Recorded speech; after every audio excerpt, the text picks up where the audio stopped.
Setiap tahun, bioskop di Indonesia dipenuhi dengan film horor. Ini bukan sekedar tren, melainkan sebuah fenomena. Contohnya, film KKN di Desa Penari berhasil menarik lebih dari 9 juta penonton, menjadikannya salah satu film terlaris sepanjang masa. Selain itu, film horor menyumbang hampir 30% dari total produksi film nasional dalam 5 tahun terakhir. Ini bukan sekedar tren, ini adalah obsesi. Tapi kenapa ya? Kenapa kita sebagai bangsa begitu terpesona dengan cerita-cerita yang seharusnya menakutkan? Saat menonton film horor, otak kita melepaskan adrenalin dan dopamin, menciptakan apa yang disebut ketakutan yang aman. Kita merasa takut, jantung berdebar, tetapi kita tahu kita aman. Sensasi ini mirip dengan naik roller coaster, menegangkan tetapi juga menyenangkan. Ini yang dikenal dengan excitation transfer theory. Rasa lega setelah ketakutan, mereda, menciptakan kepuasan yang membuat kita ketagihan. Namun, pesona horor Indonesia lebih dalam dari itu. Ia mencerminkan budaya, kepercayaan, dan kecemasan sosial kita. Dari Nyi Roro Kidul hingga Pocong, setiap cerita menyimpan makna yang lebih mendalam.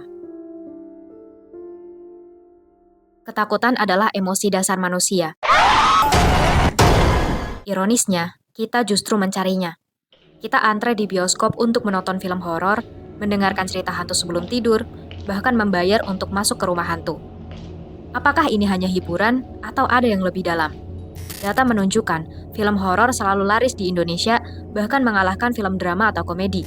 Studi dari The Journal of Media Psychology menemukan bahwa menonton horor dapat meningkatkan dopamin, hormon yang terkait dengan kesenangan dan kecanduan. Pertanyaannya, mengapa kita menikmati rasa takut? Bagaimana horor menjadi bagian dari identitas budaya dan spiritual Indonesia?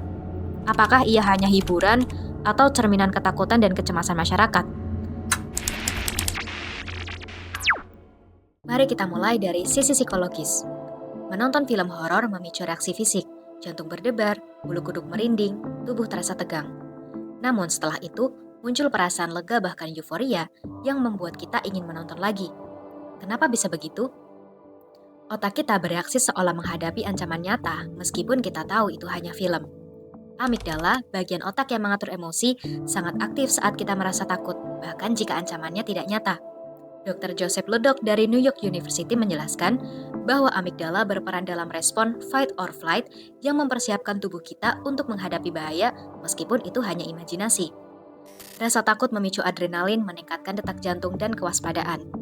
Setelah ketegangan mereda, dopamin dan endorfin dilepaskan, hormon yang juga muncul saat kita berolahraga atau merasakan kegembiraan ekstrim. Penelitian dari University of Turku menunjukkan bahwa menonton horor meningkatkan aktivitas opioid endogen yang memicu perasaan senang setelah rasa takut mereda. Jadi kenapa kita merasa puas setelah menonton horor? Excitation transfer theory menjelaskan bahwa emosi yang kita rasakan tidak langsung hilang, melainkan berlanjut dan bercampur dengan emosi berikutnya, lega atau euforia. Ketegangan yang terbangun menciptakan ekspektasi akan sesuatu yang mengerikan. Setelahnya, muncul rasa lega yang kuat, mirip dengan sensasi naik roller coaster. Dr. Dolph Zillman berpendapat bahwa ketegangan yang terakumulasi memperkuat efek dramatis dari perasaan lega. Namun kenapa ada orang yang menikmati horor, sementara yang lain justru menghindarinya? Tingkat sensation seeking berperan di sini. Studi dari University of Pittsburgh menunjukkan bahwa individu dengan tingkat sensation seeking tinggi lebih menikmati pengalaman yang memicu adrenalin. Dr. Glenn Sparks menambahkan bahwa beberapa orang memiliki ambang batas ketakutan yang lebih tinggi dan menikmati pengalaman yang intens. Sebaliknya, individu yang sensitif terhadap ketakutan memiliki respons amigdala yang lebih kuat, sehingga lebih rentan terhadap efek negatif dari horor. Studi dari University of California menunjukkan bahwa orang dengan kecemasan tinggi cenderung menghindari horor karena otak mereka memproses ancaman dengan lebih intens. Kesimpulannya, kenikmatan kita terhadap horor adalah hasil interaksi kompleks antara amigdala, pelepasan hormon, dan excitation transfer theory. Rasa takut bukan hanya insting bertahan hidup, tetapi juga sumber kesenangan. Inilah mengapa horor akan selalu ada. Sekarang, mari kita beralih dari psikologi ke budaya. Horor di Indonesia bukan sekedar hiburan.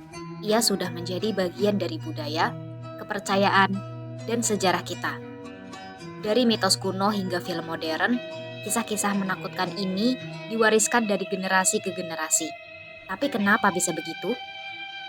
Sebelum agama besar masuk, masyarakat Nusantara percaya pada roh gaib. Animisme dan dinamisme membentuk cara kita memahami ketakutan. Kisah pocong, kuntilanak, dan genderuwo berakar pada keyakinan bahwa roh orang mati dapat kembali jika ritual pemakaman tidak dilakukan dengan benar. Dr. James Dananjaja menjelaskan bahwa narasi tentang roh dan hantu mencerminkan cara masyarakat memahami kematian dan dunia gaib. Horor di Indonesia seringkali berkaitan dengan moralitas dan agama. Banyak cerita hantu berfungsi sebagai peringatan untuk tetap berada di jalan yang benar. Ajaran Islam dengan konsep jin dan makhluk gaib menjadi sumber inspirasi. Begitu pula dengan Hindu dan Buddha yang mengajarkan tentang karma. Hantu juga seringkali menjadi simbol peringatan moral. Contohnya pocong yang melambangkan dosa yang belum ditebus. Sementara kuntilanak mencerminkan ketidakadilan sosial terhadap perempuan. Dr. Robert Wessing menekankan bahwa cerita hantu berfungsi sebagai mekanisme kontrol sosial. Mitos horor bukan hanya sekedar cerita, ia mempersatukan komunitas, memperkuat identitas budaya, dan menanamkan nilai-nilai leluhur. Ia juga berperan dalam pelestarian budaya. Contohnya legenda Nyi Roro Kidul. Tidak hanya tentang makhluk gaib, tetapi juga sejarah dan nilai budaya Jawa. Dr. Clifford Geertz berpendapat bahwa legenda ini berfungsi sebagai mekanisme kolektif untuk melestarikan sejarah dan kepercayaan lokal. Selain itu, horor juga mengekspresikan identitas regional, karena setiap daerah memiliki mitos horornya sendiri. Leak di Bali, hantu Banyu di Kalimantan, dan lain sebagainya. Keberagaman inilah yang menunjukkan kekayaan budaya Indonesia. Horor telah menjadi bagian integral dari budaya Indonesia. Horor bukan hanya cerita seram, tetapi juga alat untuk menjaga tradisi, menyampaikan moralitas, dan memperkuat identitas budaya. Selanjutnya, mari kita lihat horor sebagai refleksi kecemasan sosial. Horor seringkali lebih dari sekedar hiburan. Ia mencerminkan ketakutan kita dalam kehidupan nyata. Dari film horor klasik hingga legenda urban, ketakutan yang kita saksikan seringkali mencerminkan ketakutan yang kita alami. Ketakutan masyarakat tercermin dalam cerita horor yang populer. Film dan cerita horor menjadi cermin budaya, merefleksikan kegelisahan kolektif dari perubahan sosial, konflik, dan ketidakpastian. Noel Carroll berpendapat bahwa horor berakar pada ketakutan kolektif masyarakat. Jeffrey Cohn dalam Monster Theory menambahkan bahwa monster dalam budaya populer seringkali mewakili ketakutan terhadap kelompok atau fenomena sosial tertentu. Contohnya film Pengabdi Setan tahun 2017 merefleksikan ketakutan akan keluarga disfungsional dan kemiskinan. Kuntilanak bisa diinterpretasikan sebagai refleksi ketakutan terhadap perempuan yang memiliki kekuatan di luar norma patriarki. Jeffrey Jerome Cohn menekankan bahwa setiap generasi menciptakan monsternya sendiri yang selalu menjadi bayangan kecemasan sosial. Di Indonesia, banyak film dan cerita horor berfungsi sebagai kritik sosial terselubung. Mereka menyoroti ketimpangan sosial, trauma kolektif, dan ketidakadilan. Pocong sering dikaitkan dengan kematian yang tidak wajar, sementara Leak di Bali mempresentasikan ketakutan terhadap praktik ilmu hitam dan penyalahgunaan kekuasaan. Dr. Robert Wessing menjelaskan bahwa hantu dalam budaya Indonesia seringkali merupakan korban, bukan penjahat. Mereka adalah simbol ketidakadilan yang belum terselesaikan. Film horor juga merefleksikan trauma kolektif. Contohnya, film Pengabdi Setan mencerminkan ketakutan akan kemiskinan dan kehilangan figur orang tua. Sementara film Sebelum Iblis Menjemput tahun 2018 menggambarkan trauma keluarga dan dampak psikologis dari pengabaian. Di era media sosial, kisah horor terus berkembang. Legenda urban modern mencerminkan kecemasan baru, ketakutan terhadap teknologi, isolasi sosial, dan kehilangan privasi. Hantu lift dan hantu viral merefleksikan ketakutan akan pengawasan teknologi dan media sosial. Deepfake dan AI menciptakan monster digital baru. Dr. Sherry Turkle berpendapat bahwa di era digital, kita tidak lagi takut pada monster di bawah tempat tidur, melainkan pada data yang dimanipulasi dan identitas yang dicuri. Film Host tahun 2020 yang dibuat sepenuhnya melalui Zoom mencerminkan ketakutan akan isolasi akibat pandemi.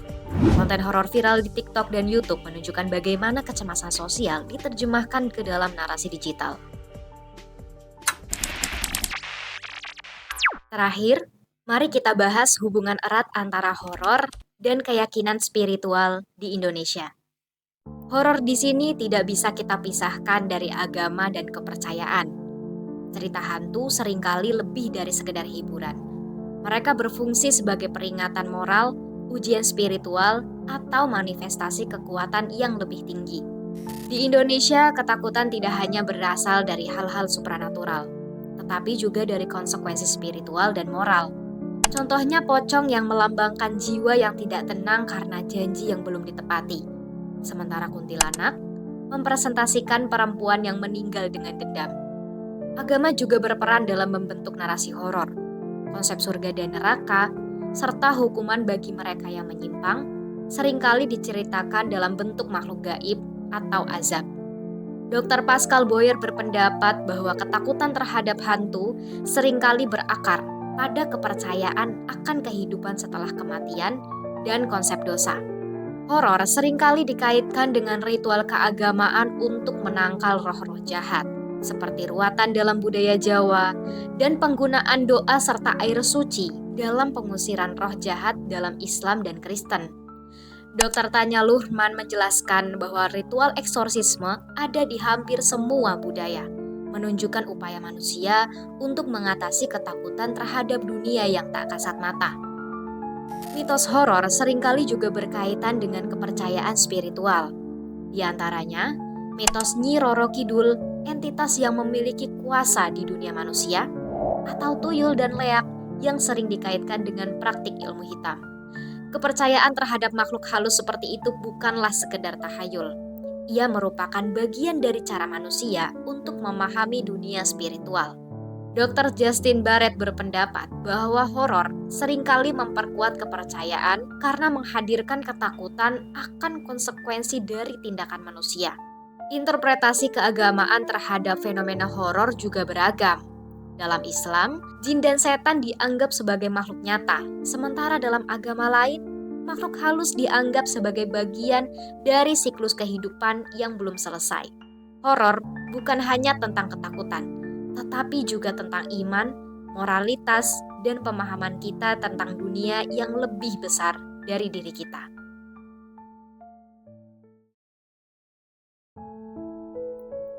Ketika lampu bioskop padam dan bayangan menyeramkan muncul, kita tahu kita akan memasuki pengalaman yang menegangkan. Kita siap untuk merasa takut, terkejut, dan merasakan ketegangan. Namun kita tetap duduk menikmati setiap momennya. Mengapa kita menikmati ketakutan? Mengapa kita mencari kisah-kisah tentang hantu dan makhluk gaib? Jawabannya lebih kompleks daripada sekadar hiburan. Ketakutan adalah bagian integral dari pengalaman manusia. Ia mengajarkan kita untuk waspada, bertahan, dan memahami misteri dunia. Dalam banyak budaya, ketakutan bukan hanya sensasi. Ia mencerminkan keyakinan, moralitas, dan pemahaman kita tentang kehidupan setelah kematian. Cerita horor lahir dari sejarah, kepercayaan, dan kecemasan yang diwariskan dari generasi ke generasi. Horor juga melampaui mitos dan kepercayaan. Ia menjadi medium untuk mengeksplorasi kecemasan sosial kita tentang keluarga, kemiskinan, korupsi, atau ketakutan akan perubahan zaman. Setiap generasi memiliki horornya sendiri. Jika kita melihat lebih dalam, kisah-kisah seram yang kita konsumsi bukan hanya tentang hantu, tetapi juga tentang diri kita sendiri. Mungkin inilah alasan mengapa kita terus menikmati horor. Di balik teror terdapat sesuatu yang lebih dalam, pertanyaan yang terus kita cari jawabannya. Apa yang sebenarnya kita takuti? Mengapa kita memilih untuk menatap kegelapan? Mungkin karena dalam ketakutan itu, kita merasa lebih hidup. Bagikan pendapat kalian tentang video ini dan pengalaman kalian tentang ketakutan di kolom komentar. Jangan lupa untuk like, share, subscribe, dan aktifkan lonceng notifikasi agar tidak ketinggalan konten menarik lainnya. Sampai jumpa di video selanjutnya.